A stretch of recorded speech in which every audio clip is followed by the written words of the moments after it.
Leitura do dia 121/365, segundo Crônicas 1 a 3. Esse é o projeto Bíblia em 365 dias. Estaremos dia a dia cada vez mais próximos do nosso Deus Pai Celestial.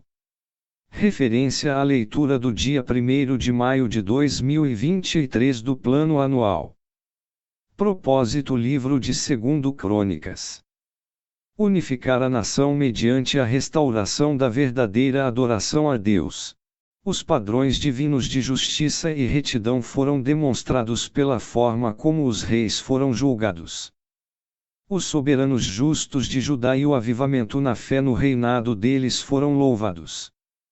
Os pecados dos reis iníquos foram denunciados e condenados. 2 Crônicas 1.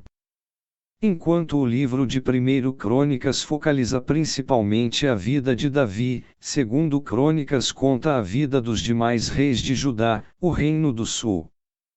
Muito pouco é mencionado sobre Israel, o Reino do Norte, porque, 1. O livro foi escrito pelos judeus que retornaram do cativeiro na Babilônia, e, 2. Judá representava a família de Davi, da qual viria o Messias. Israel era um reino em constante tumulto. Anarquia e rebelião contra Deus, porém Judá, ao menos, fazia alguns esforços esporádicos para obedecer às leis divinas. Mais detalhes a respeito da elevação de Salomão ao trono podem ser encontrados em 1 Reis 1 a 2. O perfil deste rei acha-se em 1 Reis. Embora transferido várias vezes de lugar, o tabernáculo construído séculos antes por Moisés, Êxodo 35:40, ainda era utilizado. Quando Salomão se tornou rei, o tabernáculo estava em Gibeão, uma cidade a aproximadamente 10 quilômetros a noroeste de Jerusalém. Toda a mobília do tabernáculo havia sido guardada em Gibeão, exceto a Arca da Aliança, que Davi havia transportado para. Davi desejava que a arca, símbolo da presença de Deus, permanecesse na mesma cidade que era a sede de seu governo. Entretanto, até Salomão construir o templo em Jerusalém, o tabernáculo em Gibeão ainda era considerado o principal centro religioso de Israel. A sabedoria é a capacidade de tomar decisões com base no discernimento e no bom senso. Neste versículo, esta palavra se refere ao conhecimento prático necessário para resolver problemas cotidianos. Salomão usou sua sabedoria e conhecimento não só para construir o templo, conforme os planos de seu pai, mas também para fundamentar a nação em sólidas bases econômicas. A oferta de Deus a Salomão vai além de nossa imaginação: pede o que quiseres que eu te dê. Mas o rei colocou as necessidades de seu povo em primeiro lugar e pediu sabedoria em lugar de riquezas. Salomão entendia que a sabedoria seria o bem mais valioso que um rei poderia ter. Mais tarde ele escreveu que a sabedoria mais preciosa é que as pedras preciosas, e tudo o que pode desejar, não se pode comparar a ela. A mesma sabedoria que foi dada a Salomão também está à nossa disposição, pois é o mesmo Deus quem a oferece a nós. Mas como poderemos consegui-la? Primeiro devemos pedir a Deus que, a todos dá liberalmente, Tiago 1:5. Em segundo lugar, devemos nos dedicar inteiramente ao estudo e à aplicação da Palavra de Deus, que é a fonte da sabedoria divina para a nossa vida. Para saber mais a respeito da sabedoria de Salomão, ver 1 Reis 3:6 a 9, 3:12. Salomão poderia pedir qualquer coisa, porém pediu sabedoria para governar a nação. Pelo fato de Deus ter aprovado a forma como o rei definiu suas prioridades, deu-lhe também prosperidade, riquezas e honra. Jesus também falou a respeito de prioridades. Ele disse que quando colocamos Deus em primeiro lugar, tudo aquilo que realmente necessitamos também nos é concedido. Embora isso não seja uma garantia de que seremos tão ricos ou famosos como Salomão, ao colocarmos Deus em primeiro lugar, a sabedoria que dele recebermos nos permitirá gozar uma vida ricamente gratificante. Quando temos o propósito de viver e aprender a contentar-nos com o que temos, alcançaremos uma riqueza tal como jamais poderíamos ter imaginado. Segundo Crônicas 2. Davi quis construir um templo para Deus, segundo Samuel 7, mas não teve permissão de Deus para fazê-lo porque havia sido um guerreiro. Entretanto, Deus lhe disse que o edifício seria construído por Salomão. Deus permitiu que Davi fizesse planos e preparações para a construção do templo. O envio dos materiais necessários para a construção do templo. Salomão pediu que o rei Hirão, de Tiro, fornecesse materiais e profissionais capacitados para a construção do templo em Jerusalém.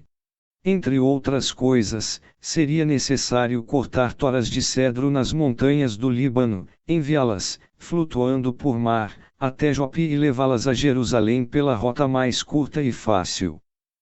Davi comprou o terreno, reuniu a maior parte dos materiais de construção e foi orientado por Deus quanto à construção. Mas seria responsabilidade de Salomão transformar esses planos em realidade. Seu trabalho foi facilitado pela preparação exaustiva feita por seu pai. A obra de Deus pode ser bem encaminhada quando as antigas gerações preparam o caminho para os jovens. Apesar de Hirão ser um dos amigos aliados de Salomão e Davi, era o rei de uma nação que adorava diferentes deuses. Hirão ficou feliz por enviar materiais para a construção do templo, e tanto Davi como Salomão aproveitaram a ocasião para dar testemunho do único e verdadeiro Deus. Devemos fazer o possível para construir belos e funcionais locais de adoração, a fim de que, por meio deles, testemunhemos nossa fé e honremos a Deus. Entretanto, devemos lembrar que não é possível Deus permanecer confinado em um formoso edifício. Ele é muito maior do que qualquer recinto, por isso o nosso louvor deve estar completamente direcionado a Ele e não meramente ao local da adoração. Por que utilizar o trabalho de artesãos estrangeiros? Os israelitas eram grandes especialistas em agricultura, porém conheciam pouco a respeito do trabalho em metal. Por isso, foram procurar pessoas que dominavam esse engenho. Não cometemos pecado ao procurar obter conhecimento e experiência secular para realizar a obra de Deus. Ele distribui talentos de acordo com a sua vontade e muitas vezes decide concedê-los a pessoas não crentes. Quando contratamos trabalhadores seculares para construir ou reformar nossa igreja, estamos reconhecendo a liberalidade com que Deus reparte seus dons e habilidades. Além disso, nessas ocasiões, temos a oportunidade de falar a respeito de Deus. Israel não dispunha de muita madeira, porém o Líbano, uma pequena nação litorânea, tinha as melhores florestas de cedro do Antigo Oriente. O Líbano importava uma grande quantidade de alimentos de Israel, assim, os reis dessas duas nações fizeram um acordo comercial muito vantajoso para ambos. Porque Salomão obrigou os estrangeiros que viviam em Israel a trabalhar na construção do templo. Esses estrangeiros eram descendentes de nações pagãs que não haviam sido expulsas daquela terra na época de. Como as Escrituras contêm leis específicas a respeito do tratamento justo que deve ser dado aos, Salomão não devia ser demasiadamente severo com eles, ao contrário do que faziam as outras nações. É provável que Salomão tenha utilizado essa mão de obra apenas durante a construção do templo. Segundo Crônicas 3. Salomão construiu um templo no Monte Moriá para substituir o tabernáculo, que, na época, estava em Gibeão. O tabernáculo era móvel, havia sido utilizado por Israel durante sua peregrinação pelo deserto.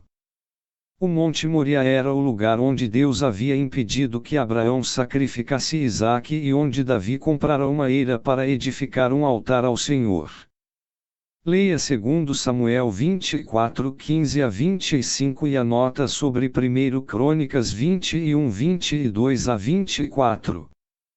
Porque o templo era decorado com tantos ornamentos.